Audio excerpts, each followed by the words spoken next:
ആ ആദ്യം ആ കൊട്ടയൊക്കെ എടുത്ത് ആ ഇങ്ങോട്ട് ഇങ്ങോട്ട് ഇനി ആ പതുക്കരണേ ആ കാര്യം ഒന്ന് വേഗം ഇങ്ങോട്ട് മാറ്റി. ഇതാണോ കിളിവാടി? കിളിവാടിക്ക് ഇനിയും പോണം. ബസ് അങ്ങോട്ട് പോകത്തില്ല, റോഡ് മഹാമോശമാണ്. എന്നിട്ട് പിന്നെ കിളിവാടിന്ന് ബോർഡ് വെച്ചിരിക്കുന്നതോ? അങ്ങോട്ടുള്ള ചാർജ് വാങ്ങിച്ചതോ? അതിന് ഇവിടെ വരെങ്കിലും കൊണ്ടൊന്ന് വിട്ടില്ലേ? ബാക്കി നടന്നു പോയേ പറ്റൂ. ഇത് എവിടത്തെ ന്യായം? ഇത് കേട്ടാ ഇവിടെ നടക്കുന്ന ബാക്കി കാര്യങ്ങൾക്ക് ന്യായമാണ് തോന്നുമല്ലോ.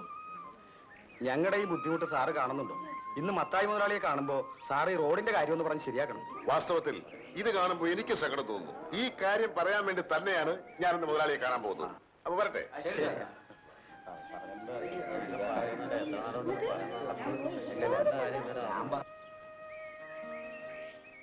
ആഹാ, കിളിപാടി വരെ നടക്കാൻ പോവാണ്. ഇങ്ങോട്ട് കേരളീലാമേ, ഞാൻ എസ്റ്റേറ്റിലേക്കാ. ചുമ്മാ കേരള സിസ്റ്റർ. ബുദ്ധിമുട്ടാവുമോ? സമയം കളയാതെ കേറുന്നെങ്കിൽ കേറ്. ഇതാരാ? ഇതെന്തോന്ന്? കഥ കളിയോ അതോ പന്ത് കൊടുത്തോ? ഇത് രണ്ടുമല്ല, ഞാനൊരു LIC ഏജന്റാണ്. ഇതാണ് ഞങ്ങളുടെ അടയാളം. അതായത് നമ്മുടെ ഭാരതത്തിന്റെ എല്ലാ പ്രശ്നങ്ങളും താങ്ങി പിടിച്ചുകൊണ്ട് ഇങ്ങനെ. അപ്പാ കെട്ടൊക്കെ വണ്ടിയിലോട്ട് വയ്ക്കേ. പുള്ളിക്കാരൻ കിളിപാടിലേക്കാ, കേറിക്കോട്ടോ. വേണ്ട.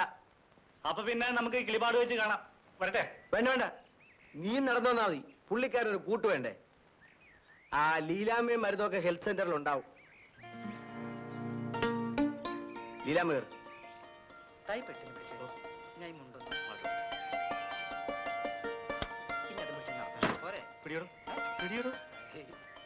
പോട്ടെ, സാരല്ലേ. നമുക്ക് ഈ പ്രകൃതി ഭംഗിയൊക്കെ ഒന്ന് ആസ്വദിച്ച് ഈ കുളിർക്കാറ്റൊക്കെ ഒന്നേറ്റ് സാവധാനം നടന്നു പോവാ. അതാ സുഖം. അല്ല, പോകാതിരുന്ന് നന്നായി. അവരൊരു കൊച്ചു വർത്താനം കേട്ടുകൊണ്ട് നമ്മൾ എത്ര നേരം ഉണ്ടായിരിക്കും. അയ്യോ, അന്ന് നമുക്ക് പോയിരുന്നു കേട്ടോ. ഉദാരമായി സംഭാവനയാണ് സാർ. ഒട്ടും മടിക്കേണ്ട കാര്യമില്ല. ആറാട്ടിന് കൊണ്ടുവന്ന ഒരാന 7 പേരെ കുത്തിക്കൊന്നു സാർ. എത്ര പേരെ? 7 പേരെ.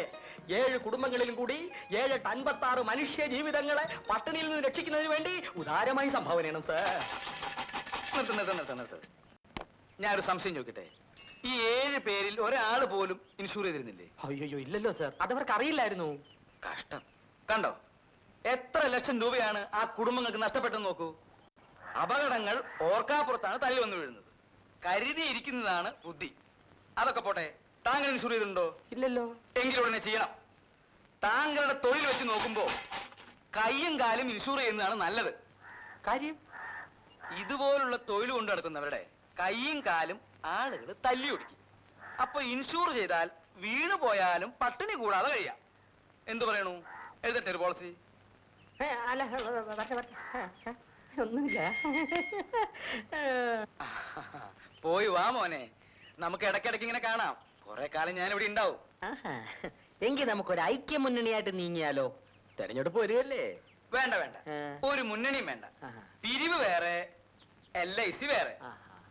സ്ഥലം ഇവിടെ. ഇവൻ എവിടുന്ന് വന്നടാ?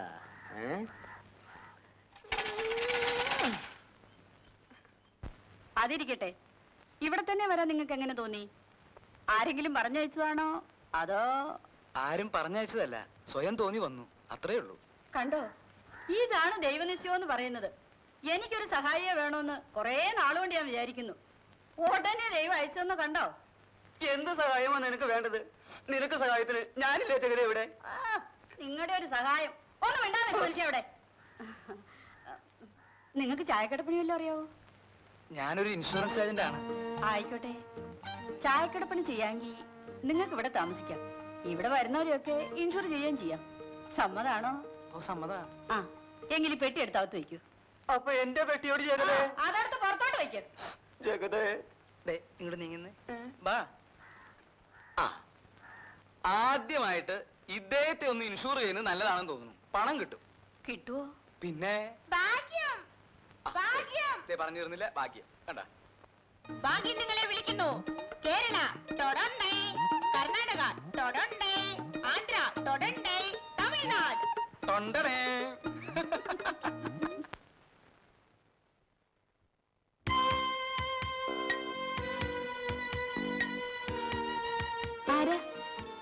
വേണം? ഞാനിങ്ങോട്ട് സ്ഥലം മാറി വന്നൊരു പോലീസുകാരനാണ്. പോലീസ് സ്റ്റേഷൻ ഇവിടെ അടുത്താണോ? ഇല്ല, കുറച്ചുകൂടി പോണം. കുറച്ചുകൂടി എന്ന് പറഞ്ഞാൽ ആ വളവ് തിരിഞ്ഞാ മതി, അപ്പൊ കാണാം. അബദ്ധമായിപ്പോയി. ആ ജീപ്പിൽ തന്നെ പോകാമായിരുന്നു. ഞാനൊരു ടാക്സി ജീപ്പിലാണ് വന്നത്. ഇനി ഈ പെട്ടിയും തൂക്കി പിടിച്ച് നടക്കണ്ടേ? ഈ പെട്ടി ഇവിടെ നിന്ന് വെച്ചോട്ടെ. പോലീസ് സ്റ്റേഷൻ കണ്ടുപിടിച്ചിട്ട് തിരിച്ചു വന്ന് എടുത്തോളാം. അത് വേണ്ട. നിങ്ങൾ തിരിച്ചു വരുമ്പോ ഞാനിവിടെ ഇല്ലെങ്കിലോ? മറ്റാരെങ്കിലും കാണാതിരിക്കുവോ? മറ്റാരും ഇവിടെ ഇല്ല. ഒരു അറ്റൻഡർ ഉണ്ടായിരുന്നു, അയാൾ വീട്ടിൽ പോയിരിക്കുക. ഇനി നാളെ വരൂ. സിസ്റ്റർ എവിടെയാ താമസിക്കുന്നത്? ഞാൻ ഇവിടെ തന്നെയാ താമസിക്കുന്നത്. പക്ഷെ എനിക്ക് വെളിയിലേക്കൊന്ന് പോണം. സിസ്റ്റർ പോയിക്കോളൂ. തിരിച്ചു വരുമ്പോൾ ഞാൻ വരാം. നേരത്തെ വരുന്നെങ്കിൽ ഞാൻ കാത്തിരിക്കാം. അതൊന്നും വേണ്ട, നിങ്ങൾ ഇതും കൊണ്ടങ്ങ് പോയേച്ചാ മതി. അങ്ങനെ പറയരുത് സിസ്റ്റർ. അല്പം മനുഷ്യത്വം കാണിച്ചുകൂടെ? ഞാനൊരു മനുഷ്യനല്ലേ? മനുഷ്യനാണെന്നുള്ളതിൽ സംശയമൊന്നുമില്ല. ഇയാൾ ആരാളില്ലാമേ? എനിക്കറിയില്ല. പോലീസുകാരനാണെന്ന് പറഞ്ഞ് കയറി വന്നിരിക്കുന്നു. പെട്ടി വെക്കണം പോലും. പെട്ടിയോ? പോലീസുകാരനെ പെട്ടി വെക്കുന്ന പോലീസ് സ്റ്റേഷനിലല്ലേ? ഹെൽത്ത് സെന്ററിലാണോ? ഒന്നിറങ്ങി പോണം മിസ്റ്റർ. പെട്ടി വെക്കാൻ കണ്ടൊരു സ്ഥലം. ഓ, ഇഷ്ടപ്പെട്ടില്ലായിരിക്കും. പിന്നെ പെരുത്ത് ഇഷ്ടമായി. ഇഷ്ടപ്പെട്ടോളും, താമസിയാതെ. ഓ, പേടിപ്പിക്കായിരിക്കും. ഒന്നിറങ്ങി പോണം മിസ്റ്റർ. പോകാം, പക്ഷേ ഞാൻ ഇവിടൊക്കെ തന്നെ ഉണ്ടാവും. ഞാനും ഉണ്ടാവും. ഓ, സന്തോഷം. അപ്പൊ നമുക്ക് പിന്നെ കാണാം. കാണാം. വരട്ടെ. വന്ന് കേറിയില്ല, അതിനു മുമ്പേ പെട്ടി വെക്കണം. എടാ ജാണി, നീ ഇപ്പോഴും സർവീസിലുണ്ടോ? പരമാനന്ദം പിള്ളച്ചൻ ഇവിടാണെന്നുള്ള കാര്യം ഞാൻ അറിഞ്ഞില്ലല്ലോ. നിന്റെ ആ പെണ്ണുകേസൊക്കെ എന്താ? സസ്പെൻഷൻ എപ്പോ തീർന്നു? പെണ്ണ് കേസ് തീർന്നു, സസ്പെൻഷൻ പീരീഡും കഴിഞ്ഞു. സസ്പെൻഷൻ കാലത്തെ ശമ്പളവും കിട്ടി. അയ്യോടാ, അതെങ്ങനെ? രൂപ വാരി എറിഞ്ഞാൽ ഈ രാജ്യത്ത് നടക്കാത്ത എന്തെങ്കിലും ഉണ്ടോ ചേട്ടാ? അതിരിക്കട്ടെ, പരമാനന്ദം പിള്ളച്ചൻ ഇവിടെ വന്നിട്ട് എന്തുണ്ടാക്കി? ഒരു കൊല്ലം ഇവിടെ ജോലി നോക്കിയാൽ കോടീശ്വരനായിട്ട് മടങ്ങി പോകാമെന്നാണല്ലോ നാട്ടുകാർ പറയുന്നത്. കഞ്ചാവ് കൃഷിക്കാരുടെ നാടല്ലേ? ഈ നാട്ടിൽ പലയിടത്തും കഞ്ചാവ് കൃഷി നടക്കുന്നുണ്ടെന്നുള്ളത് സത്യമാണ്. അതിന് കൂട്ടുനിൽക്കുന്ന ഉദ്യോഗസ്ഥന്മാർക്ക് അതിന്റെ പങ്ക് കിട്ടുന്നുണ്ടെന്നുള്ളത് സത്യമാണ്. പക്ഷേ എന്നെ നിനക്ക് പണ്ടേ അറിയാൽ. അറിയാം. അതുകൊണ്ടല്ലേ ചേട്ടൻ ഇവിടെ കണ്ടപ്പോൾ ഞാൻ അത്ഭുതപ്പെട്ടു പോയത്. കൈക്കൂലി വാങ്ങുന്നത് പോയിട്ട് ഒരു തെറി പോലും പറയാത്ത ചേട്ടൻ എങ്ങനെ ഇവിടെ വന്നു? ഈ വയസ്സുകാലത്ത് ഞാനും വല്ലതും ഉണ്ടാക്കുന്നെങ്കിൽ ഉണ്ടാക്കിക്കോട്ടെ എന്ന് മേലധികാരിയൊക്കെ തോന്നിയിരിക്കും. പക്ഷേ എന്ത് ഫലം? ഞാനാണെങ്കിലേ 25,000 രൂപ കൈക്കൂലി കൊടുത്താ ഇങ്ങോട്ട് സ്ഥലം മാറ്റം മേടിച്ചത്. അപ്പോ നീ അത് മുതലാക്കുക എന്നുള്ളത് തീർച്ചയാ. ഇല്ലെങ്കിൽ പിന്നെ ഞാൻ ഇങ്ങോട്ട് വരുമോ ചേട്ടാ? പിന്നെ ഒരു കാര്യം, ഇവിടെ മുതലാളിമാര് കഞ്ചാവ് കൃഷി നടത്തുന്നുണ്ട്. പോലീസുകാരൻ തൊട്ട് മന്ത്രി വരെ ഉള്ളവർക്ക് അതിന്റെ വിഹിതവും കൊടുക്കുന്നുണ്ട്. ഓഹോ. പക്ഷേ ഇവിടുത്തെ നാട്ടുകാരുണ്ടല്ലോ, അവര് പരമപാവങ്ങൾ, പിന്നെ നല്ലവരുമാ.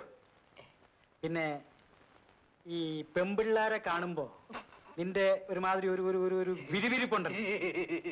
എന്താടാ ഉത്തരവ്? ആ സുഖക്കേടുണ്ടല്ലോ, അതിവിടെ കാണിക്കരുത്. ഈ ഷേപ്പേ മാറിപ്പോവും. ഞാൻ പറഞ്ഞില്ല എന്ന് വേണ്ട. അതൊക്കെ ഞാൻ നിർത്തി പരമാനന്ദം പിള്ള ചേട്ടാ. നീയോ? എടാ ജാണി, അണ്ണാ മരം കയറ്റം മറന്ന കഥ എവിടെയെങ്കിലും കേട്ടിട്ടോടാ? നിന്റെ നന്മയ്ക്ക് വേണ്ടി ഞാൻ പറയാനുള്ളത് പറഞ്ഞു. പിന്നെ നിന്റെ ഇഷ്ടം. നീ പോയി ഈ സൂത്രമൊക്കെ അകത്തോണ്ട് വെച്ചിട്ട് വേഗം റെഡിയാവാൻ നോക്ക്. പോയി കുളിക്കടാ, പോ. ശരി.